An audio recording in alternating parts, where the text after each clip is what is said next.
झालं का? थोडीशी थंडी असते, भूक लागली आहे तुम्हाला, मला माहिती आहे, उशीर झालाय आणि दोन एवढी चांगली भाषणं ऐकल्यानंतर मी काय फार बोलणार नाही, कारण काम यांनी केलेलं आहे आणि मी टेलिव्हिजनवर काम करणारा माणूस असल्यामुळे 23 मिनिटात कार्यक्रम संपू शकतो, हे लक्षात घ्या. बरं ठीक आहे, आता हे किती सहनशक्ती यांची याच्यावर बघतो, पण जरा थंडी घालवतो आधी बाबा. एक घोषणा देतो. अरे थांब जरा शांत राहा बाबा. एक घोषणा देतो, तुम्ही पण द्यायची. मी म्हणीन लढेंगे, तुम्ही म्हणायचं जितेंगे. लढेंगे लढेंगे लढेंगे. विश्वास वाटला मला, लढणार आणि आपण जिंकणार. मी सिन्नरकरांचा मनापासून आभारी आहे. याचं कारण ज्या तुमच्या गल्लीतल्या एका किरकोळ भाजप नेत्यांनी या आमच्या मित्राच्या सभेमध्ये अडथळा आणला होता, त्याला तुम्ही आज कचऱ्यात फेकून दिलेलं आहे. या गावगुंडांना मला सांगायचं आहे, तिथे तुमचे मोदी आणि शाह वर बसलेले असले तरी हा शिवरायांचा महाराष्ट्र आहे, हा डॉक्टर बाबासाहेब आंबेडकरांचा महाराष्ट्र आहे, हा महात्मा फुल्यांचा महाराष्ट्र आहे, हा शाहू महाराजांचा महाराष्ट्र आहे, हा सावित्रीबाई फुल्यांचा महाराष्ट्र आहे. इथे तुमची दडपशाही चालणार नाही. आणि गेल्या मे महिन्यात निर्भय बनो आंदोलन सुरू झालेलं आहे. मी असं मानतो, निर्भय बनो आंदोलनामध्ये अधिकाधिक नागरिक सहभागी होत आहेत. मगाशी यांनी सांगितलं 50 सभा झालेल्या आहेत. लक्षात घ्या, 50 सभा झालेल्या आहेत. आणि या दोन माझ्या कॉम्रेड्सचं म्हणा, साथींचं म्हणा, सहकाऱ्यांचं म्हणा, मित्रांचं म्हणा, मी अभिनंदन करतो. एक आमचे कॅप्टन आहेत विश्वंभर चौधरी आणि आमचे व्हाईस कॅप्टन आहेत सध्या जे महाराष्ट्रातले चमकते तारे आहेत. तुम्ही जनता न्यायालय बघितलं असेल, त्यांच्यासाठी दोघांसाठी एकदा टाळ्या वाजवा जोरदार. गेल्या वर्षभर, कारण मे महिन्यामध्ये मी पहिला दौरा पश्चिम महाराष्ट्राचा केला होता, त्याला माहिती आहे. त्यानंतर दुर्दैवाने आजारी पडलो. करोनानंतर जरा आजार पण वाढले आहे. 4-5 रोग अंगावर काढले असल्यामुळे पुन्हा ते वर येतात. कराड सरांचं आणि माझं वय जवळजवळ एकच आहे. पण आता डॉक्टरनी बाहेर पडायला आणि योग्य वेळी सभांमध्ये बोलायला परवानगी दिली आहे. नाहीतर डॉक्टरने सांगितलं तुम्ही सभांमध्ये बोलायचंच नाही, तुमचं टेम्पर चढतं, तुम्हाला स्ट्रेस होतो, पुन्हा हार्ट अटॅक येईल. बायपास झाली आहे माझी, बायपास झाली आहे. पण आता डॉक्टर म्हणाले तुमचा शत्रू असा आहे की ज्याला घालवायलाच लागणार, तेव्हा तुम्ही लढायला बाहेर पडा. आणि तुम्हाला सांगतो मित्र हो, आम्ही लढणारे लोक आहोत. 45 वर्ष पत्रकारितेत घालवली. 7 वेळा तुरुंगात गेलो, त्यापैकी 2 वेळा या महाराष्ट्राच्या विधानसभेने प्रिव्हिलेज करून तुरुंगात पाठवलं. आणि महात्मा गांधी म्हणतात त्याप्रमाणे तुरुंग ही शाळा आहे. ज्याचे हात स्वच्छ आहेत त्याला तुरुंगाची भीती वाटत नाही. त्यामुळे जेव्हा मी तुरुंगात गेलो तेव्हा मला एक नवं ज्ञान मिळालं, नवं ट्रेनिंग मिळालं. त्यामुळे मी तुम्हाला सगळ्यांना सांगतो, पुढचा काळ कदाचित असा येऊ शकतो की जनतेला घाबरवण्यासाठी हे वर बसलेले 2 जे गुन्हेगारी स्वरूपाचे लोक आहेत, कोणते नावं मी घेत नाही, तुम्हाला माहिती आहे, 2 बसलेत वर, ज्यांचा हद्दपारीचा इतिहास आहे, ज्यांचा दंगलीमध्ये खून करण्याचा इतिहास आहे, हे कदाचित सर्वसामान्य माणसाला, तुम्हाला, आम्हाला सगळ्यांना तुरुंगात पाठवतो. आम्ही बघितली आणीबाणी. तुरुंगाची भीती आम्हाला दाखवू नका. आम्ही तुरुंगात सुद्धा शिबिरं घेऊ, तुरुंगात सुद्धा शाळा बनवू, तुरुंगात सुद्धा तुमच्या विरुद्ध कट करू आणि तुमचं सरकार उलथून पाडू. कट करू म्हटल्यावर पोलीस बघतील हा कसला कट करतोय. मी सांगतो तुम्हाला, तुमचं पण प्रबोधन करतो पोलिसांचं. तुम्ही माझे मित्र आहात. पोलिसांच्या जेव्हा पगाराच्या वगैरे मागण्या असतात तेव्हा ते आम्हीच लावून धरतो, हे लक्षात घ्या. पोलिसांना 8 तास ड्युटी पाहिजे, ही मागणी पहिल्यापासून मीच लावून धरली. तो पोलीस हमारा दोस्त आहे, तुम्ही काय काळजी करू, आम्हाला मारू नका म्हणजे झालं. मुद्दा हा आहे की अशा प्रकारे तुरुंगात टाकतील. मला जेव्हा अर्थरोड तुरुंगात टाकलं पहिल्या वेळेला, 4 दिवसाची शिक्षा होती, प्रिव्हिलेज मोशन. शरद पवार मुख्यमंत्री होते त्यावेळेला. माझ्या कोठडीमध्ये कोण होते? पत्रकाराला असा अनुभव असा असतो माझ्या कोठडीमध्ये बॉम्बस्फोटातले सगळे गुन्हेगार होते, संजय दत्त सकट. गंमतच झाली मोठी 4 दिवस. मी बाहेर आलो आणि तुरुंगातल्या सगळ्या यांच्या भ्रष्टाचारावर आणि गोंधळावर एक लेख लिहिला. ते जेलर होते आपले, फुले आंबेडकरवादी होते, त्यांनाच माझ्यापेक्षा जास्त वाईट वाटायचं. ते म्हणायचे, सर तुम्ही कोठडीत बसू नका, माझ्या केबिनमध्ये येऊन बसा. मी म्हटलं असं कसं? महाराष्ट्र विधानसभेने मला शिक्षा दिली आहे ना, मला कोठडीतच बसायला पाहिजे. आणि कोठडीत मला बॉम्बस्फोटात अडकलेले पोलीस, कस्टम अधिकारी भेटत होते. आणि त्यानंतर मी 5 भागाची सिरीज दिली. मला विलासराव भेटले, विलासराव मंत्री होते तेव्हा. विलासराव म्हणले, तुम्ही आमची वाटच लावता, तुम्ही तुरुंगात गेलात तरी लिखाण सोडत नाही आणि बाहेर येऊन आमचे कपडे फाडता, तुमचं करायचं काय आम्हाला कळत नाही. दुसऱ्या वेळेला मला शिक्षा झाली, महाराष्ट्र विधानसभेने दिली, कारण चक्रधर स्वामींच्या लीळाचरित्र ग्रंथावर गाढवासारखी भाषणं विधान परिषद केली आमदारांनी. यांनी लीळाचरित्र वाचलेलं नाही, यांना कोण चक्रधर स्वामी माहीत नाही, यांना गोपू देशपांडे EPW मध्ये लेख लिहिणारे त्याही पेक्षा जास्त माहीत नाही. म्हणजे बहुसंख्य आमदार गाढव आहेत. म्हणजे गाढवाचा अपमान आहे, माफ करा मला, पण बहुसंख्य आमदार हे बिंडोक आहेत, कसलाही अभ्यास नाही, याविषयी माझी खात्री झालेली आहे. तर मला पुन्हा 10 दिवसाची शिक्षा दिली, पुन्हा आर्थर रोड. पण तेव्हा विलासराव मुख्यमंत्री होते. विलासरावांनी विधान परिषदेला सांगितलं, या माणसाला तुरुंगात पाठवला का हा आपलीच गोची करतो, तेव्हा आपण असं करूया, या माणसाची 10 दिवसाची शिक्षा 1 दिवसाची प्रतिकात्मक करूया. मग मला 1 दिवसाची शिक्षा दिली.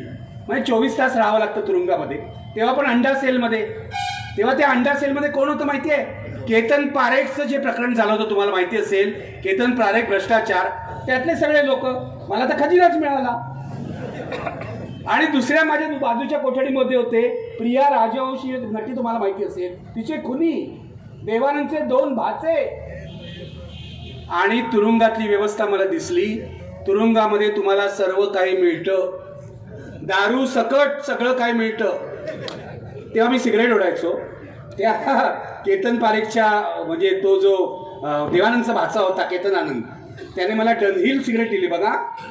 मला म्हणा, सर म्हणजे कसं आहे, तुम्हाला तुरुंगात ठेवतात, कोठडी वेगवेगळी असते, पण दिवसातले 2 वेळा बाहेर आणतात, जेवायच्या वेळेला, चहाच्या वेळेला, सरांना माहिती असेल. तर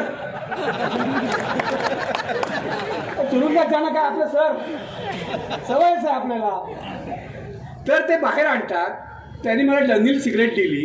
तेव्हा मी सिगरेट ओढायचो. मला म्हणाल, सर अच्छी सिगरेट है, आपको दे रहा हो, इसके बारे में लिखना मत, नहीं तो हमें नहीं मिलेगी.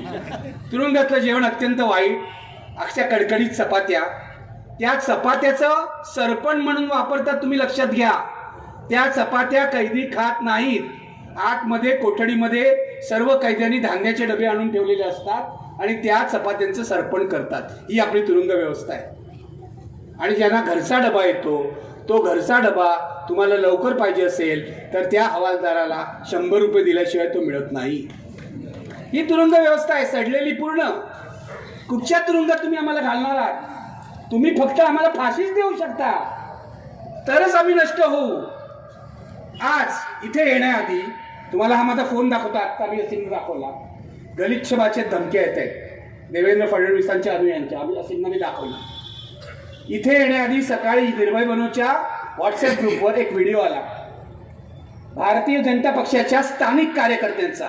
कोण असतील तर मला विचारायचं आहे, इथे निखिल वागळे उभा आहे, तुम्ही व्हॉट्सअपवरून धमक्या देता, तुम्ही व्हिडिओतून धमक्या देता, हिंमत असेल तर स्टेजवर या. या इथे स्टेजवर. फक्त कोणामध्ये हिंमत आहे? डरपोक 1 नंबरचे. मी सभ्य भाषेत बोलतो. खरं तर मला आता शिव्या द्यायचे आहेत, मी तुम्हाला सांगतो.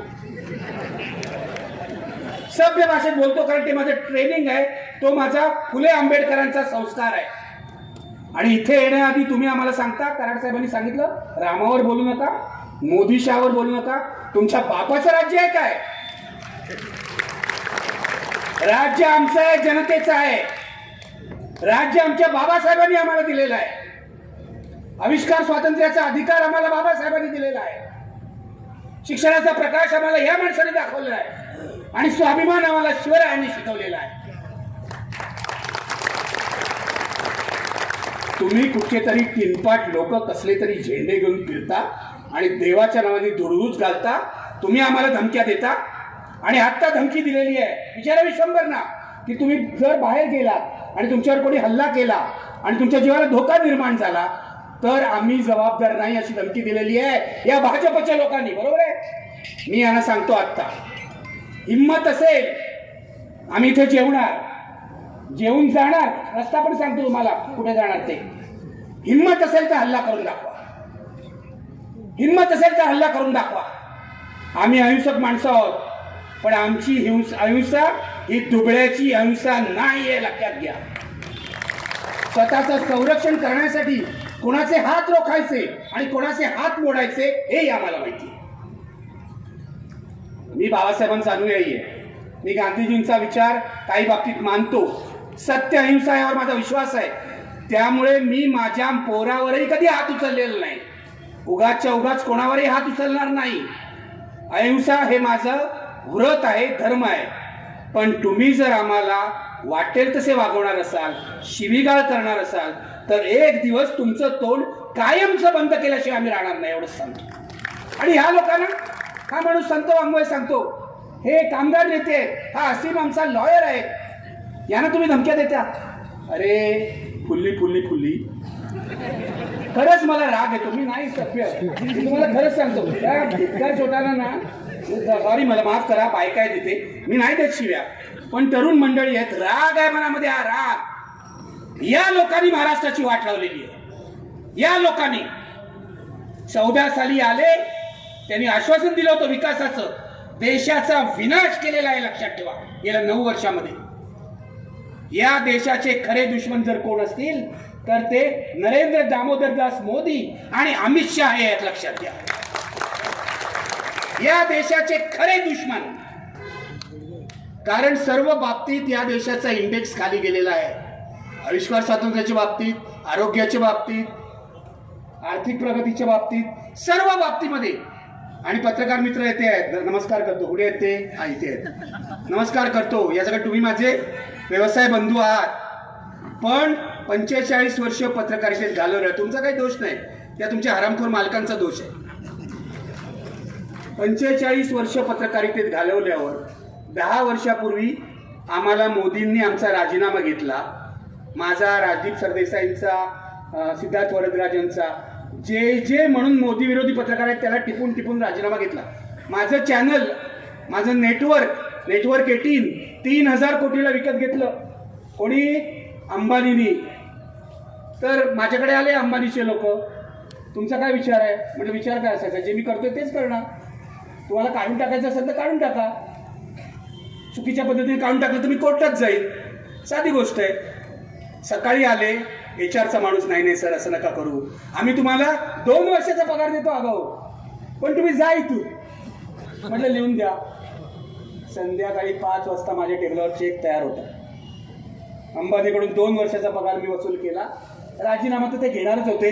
या सगळ्या अंबानीच्या माणसांनी बोलून मला विचारलं की तुमचा विचार काय? म्हटलं माझा विचार जो संविधानाचा विचार आहे.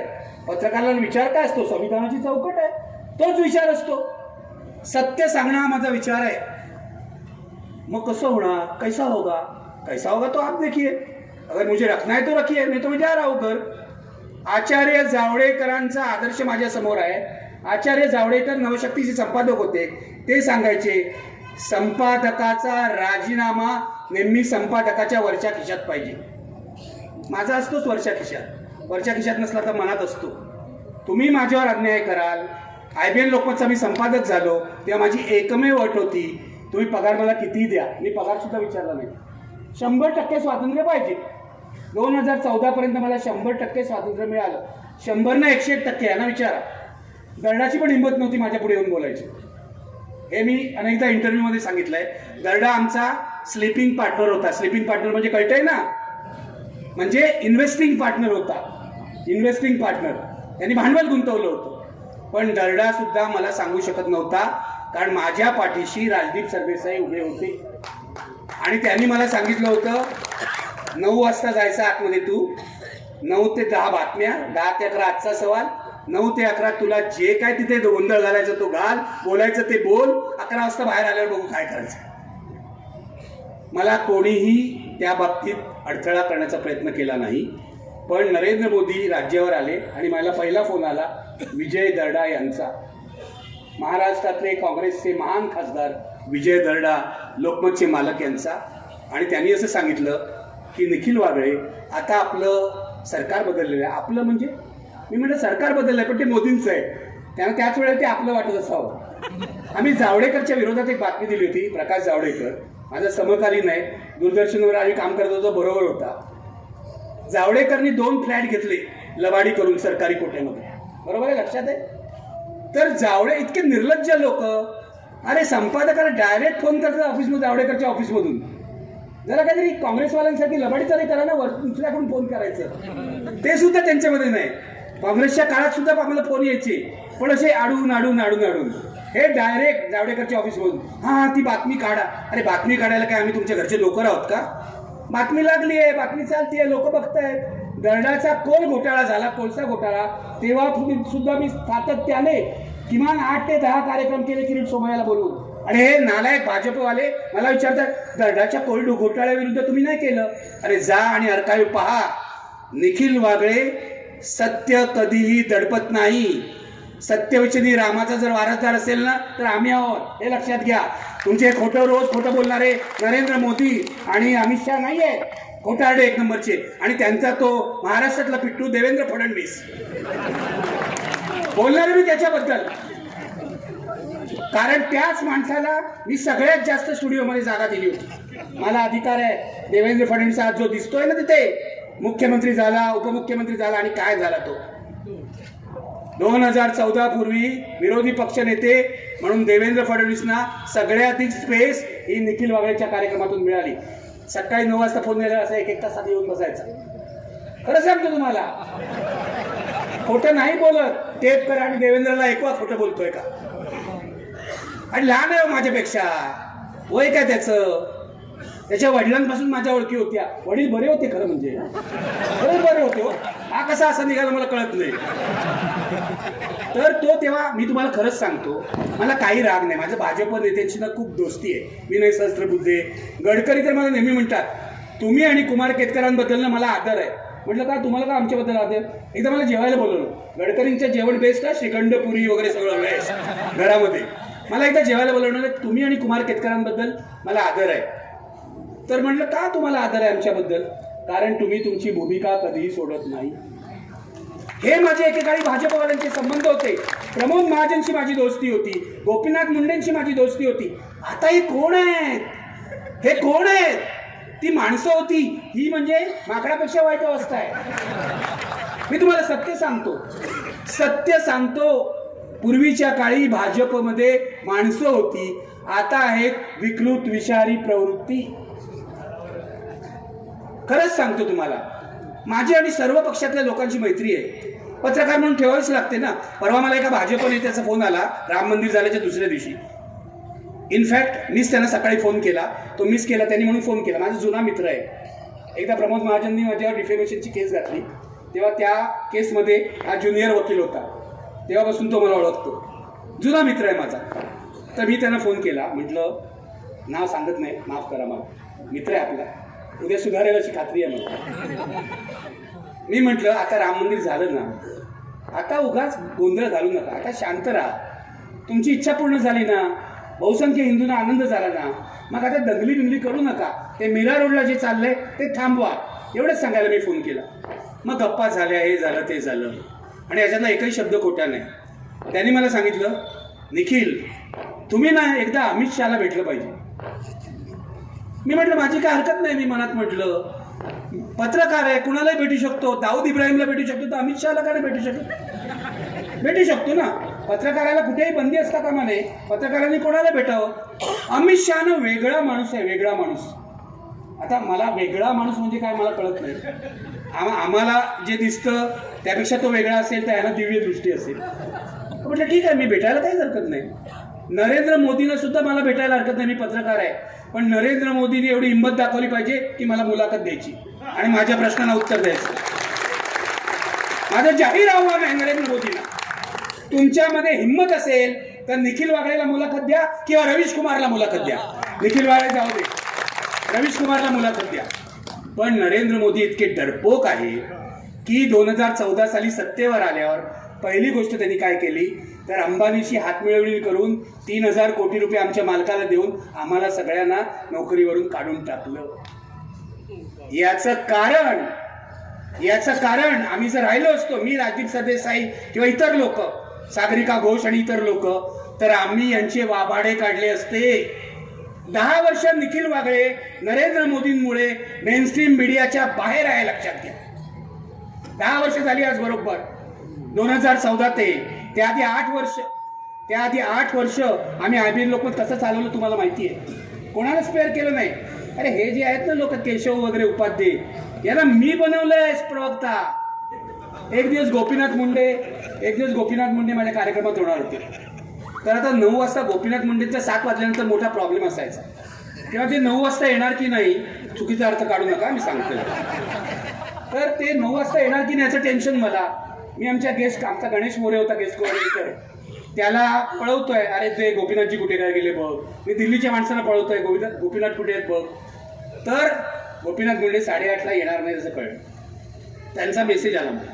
त्यांचं माझं खूप चांगलं होतं. त्याची संघर्ष यात्रेमध्ये मी बरोबर गेलो होतो. मला म्हणाले, निखिल आय एम सॉरी, मी येऊ शकत नाही, जरा समजून घे. म्हटलं मला सांगू नका, माझी ओबी खाली उभी आहे वरळीला तुमच्या घराखाली, मला तुमच्या जागी दुसरा प्रवक्ता द्या. म्हणाले आता कोण देऊ तुला, आता कोण ऐनवेळी प्रवक्ता येणार. म्हटलं मी तुम्हाला सुचवतो ना कोण प्रवक्ता होईल. तुमचा सेक्रेटरी आहे केशव उपाध्ये, त्याला उभा करा म्हणा ओबीवर, त्यालाही संधी मिळेल. तुम्ही नाही तर तुमच्या सेक्रेटरी. त्या दिवशी केशव उभा राहिला पहिल्यांदा कॅमेरा समोर, आणि या केशव उपाध्येला, हे माझं पाप आहे की मी प्रवक्ता बनवलं. असे किती लोकांना प्रवक्ता बनवलं तुम्हाला सांगू. ते काँग्रेसकडचे प्रवक्तेच नव्हते. मग मी जनार्दन चांदोरकरांना फोन करून बोलवलं, काँग्रेस नेमेल तेव्हा वेगळे, काही जगतापनं बोलवलं, काँग्रेसनी प्रवक्तेच नेमले नव्हते. असा महाराष्ट्रातला टेलिव्हिजन आकारा आला. ही 2 सोन्यासारखी माणसं मला तिथेच मिळाली. कारण टेलिव्हिजन हा जी माणसं आहेत त्यांच्या कंटेंटवर चालतो, बोलण्यावर चालतो. बोलणारा माणूस जितका चांगला, हे असतील विश्वंभर असीम असेल, किंवा आमचे अजित अभ्यंकर असतील, किंवा आमचे सुरेश माने असतील, घटनेवर सुरेश मानेंसारखं ऑथॉरिटी नाही. असे अनेक लोक मी तुम्हाला नावं घेऊ शकेन, ज्याला मी गेस्ट म्हणून बोलवलं आणि जे यशस्वी झाले, आणि नंतर इतर चॅनलनी त्यांच्यावर उड्या मारल्या. प्रॉब्लेम असा आहे की ते प्रश्न विचारायला अँकरला पण अक्कर लागते ना. आता बघा, बहुसंख्य चॅनलनी एक आमचा कमलेश सुतार सोडला, तर चर्चेचे कार्यक्रमच बंद केले. का केले माहिती आहे? का केले मी तुम्हाला सांगतो. भारतीय जनता पक्षाने त्यांच्यावर दबाव आणला, आणि हे मी तुम्हाला पुराव्यासकट सांगतो. मी IBN लोकमत सोडल्यानंतर मी असं ठरवलं होतं, काळ काय बरा नाही, आता मी कुठे नोकरी करणार नाही. सुदैवाने माझं वय तेव्हा किती वर्षाचं होतं बघा, 10 वर्ष आधी म्हणजे 55 वर्षाचं होतं. त्यामुळे मी म्हटलं आता आपली 5 वर्ष झाली आहेत निवृत्ती, 5 वर्ष राहिलेत निवृत्तीची, मी नोकरी करणार नाही, मी फ्रीलान्सिंग करेन. मग मी मराठी, महाराष्ट्रवर इथे काम करायला लागलो. TV9नी मला बोलवला. त्यांचा CEO हैदराबादहून आला, बघा हैदराबादहून आला तो तिकडचा तेलुगू माणूस, आणि मला त्यांनी सांगितलं आम्ही तुला सगळं स्वातंत्र्य देऊ, तू 9चा कार्यक्रम करायचा. मी कार्यक्रम सुरू केला. शेतकऱ्यांचं आंदोलन होतं. मी नाशिकच्या मार्केट यार्डमध्ये जाऊन लाईव्ह कार्यक्रम केला, आणि कार्यक्रमाला प्रचंड प्रतिसाद होता. अभिजित कांबळे जे आता BBCचे संपादक आहेत ते माझे प्रोड्युसर होते. आमची जोडी चांगली जमली होती. 3 महिने झाले. 3 महिन्यानंतर तिथे एक भाजपचा माणूस आला. त्याचं नाव आहे उमेश कुमावत. आजही ते TV9चे आहेत. उमेश कुमावत हे भाजपच्या मुखपत्राचे संपादक होते, किंवा जे काय होते ते होते. उमेश कुमावत हा भाजपचा माणूस आहे. तो तिथे आला. तिने मला आल्याला सांगितलं की सर तुमचा कार्यक्रम आहे ना 9 वाजता नाही करायचा, आपण संध्याकाळी 5 वाजता करायचं. म्हणलं मी करणार नाही, तुम्ही माझ्याशी कॉन्ट्रॅक्ट केलं आहे प्राईम टाईमचं, मी तुमच्यावर केस टाकीन म्हटलं कोर्टात जाऊन. मग ते घाबरले. केस टाकले म्हटलं घाबरतात. मग 1 महिना आणखीन चालवलं त्यांनी, आणि मग 1 महिन्यानी मला सांगितलं तुमचा कार्यक्रम आम्ही बंद करत आहोत. तसं कॉन्ट्रॅक्ट बसतंच, कधी ते बंद करू शकतात. पण हे त्यांनी देवेंद्र फडणवीस यांच्या दबावाने केलं असा माझा आरोप आहे.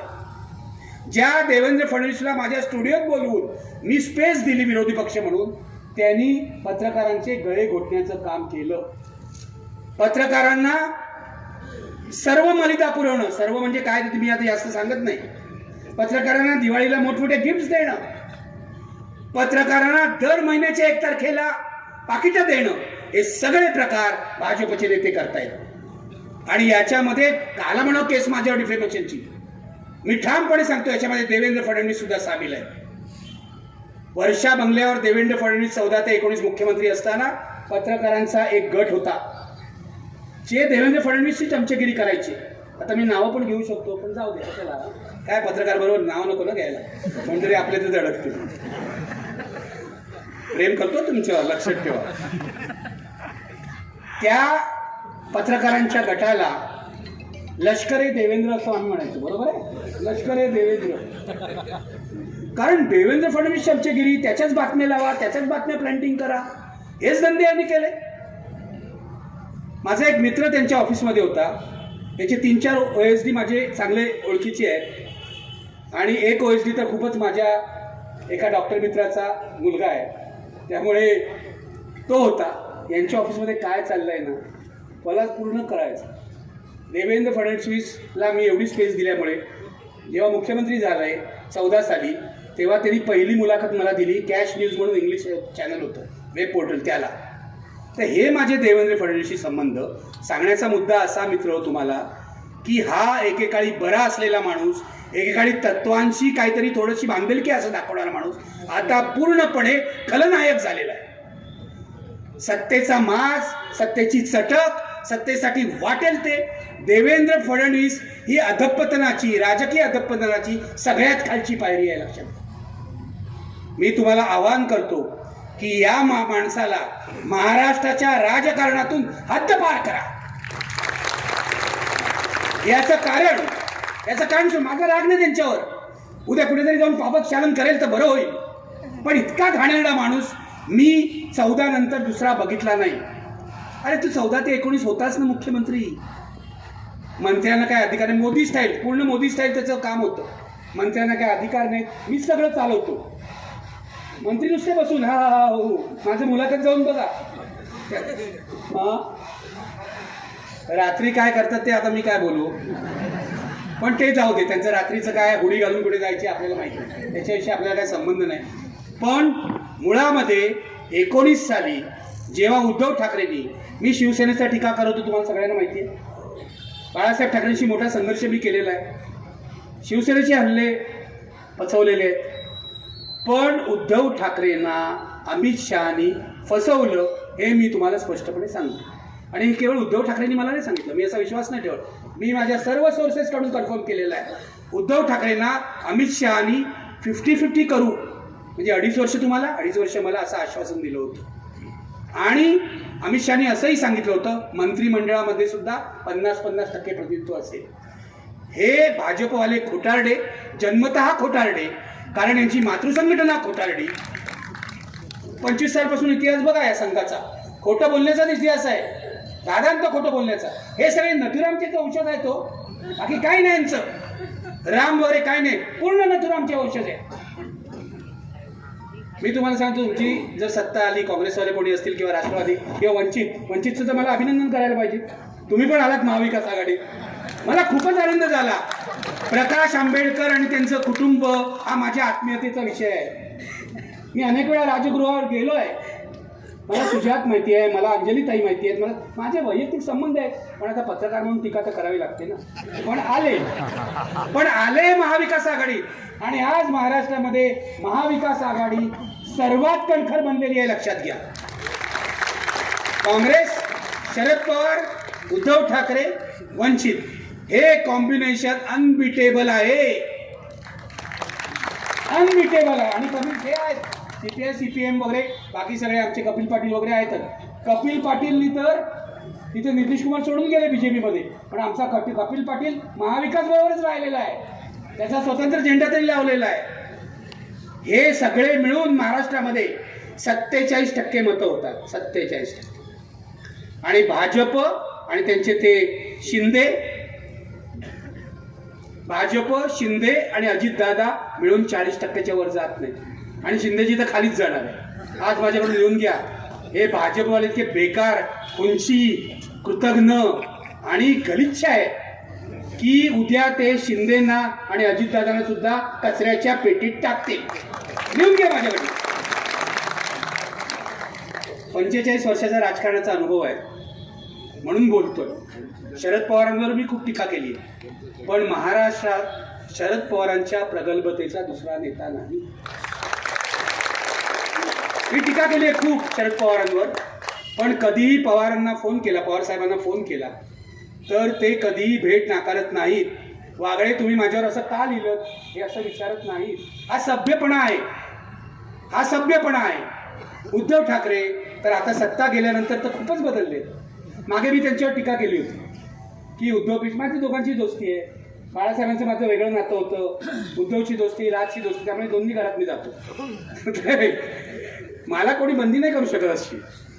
तर मुद्दा असा आहे की राजचा स्वभाव दिलदार आहे असं मी म्हटलं होतं आणि उद्धव ठाकरे जरा खचडू आहे असं म्हटलं होतं. आणि ते होते, जरा लोकांना भेटायचे नाही, लांब ठेवायचे. पण आता गेल्या 5-6 महिन्यामध्ये म्हणजे महाविकास आघाडीचे सरकार गेल्यापासून उद्धव ठाकरे आमूलाग्र बदललेले आहेत, आमूलाग्र. आता फोनही घेतात. एकदा मी मातोश्रीवर फोन केला तर उद्धव ठाकरे फोनवर आले नाहीत म्हणून मी वैतागलो. आधीच माझं डोकं थोडंसं तापट आहे.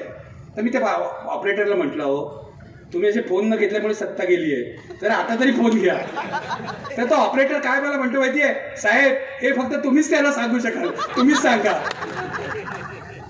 पण उद्धव ठाकरे आमूलाग्र बदललेले आहेत. ते कोणी शिवसैनिक आहेत की नाही मला माहित नाही, पण हा उद्धव ठाकरेंचा नवा जन्म आहे हे लक्षात घ्या.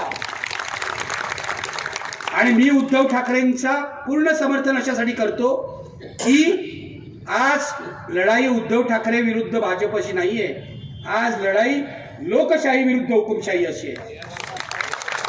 आणि माझ्यावर विश्वास ठेवा, माझी सवय जुनी आहे. उद्धव ठाकरे जर चूक केली ना तर हाच पहिला माणूस असेल त्यांच्यावर टीका करा. पण आज महाराष्ट्रामध्ये मी कधीही आवाहन केलं नाही, आज पहिल्यांदा करतोय. कधीही आजपर्यंतच्या सभांमधून केलं नाही, कोणाला हरवाय सांगितलं, कोणाला जिंकवाय सांगितलं नाही. आज पहिल्यांदा तुमच्या सभेमध्ये करतोय आणि यापुढच्या महाराष्ट्राच्या प्रत्येक सभेत करीन. महाराष्ट्र धर्माला कलंक असलेल्या भारतीय जनता पक्ष आणि त्यांच्या सोबत्यांचा पराभव करा.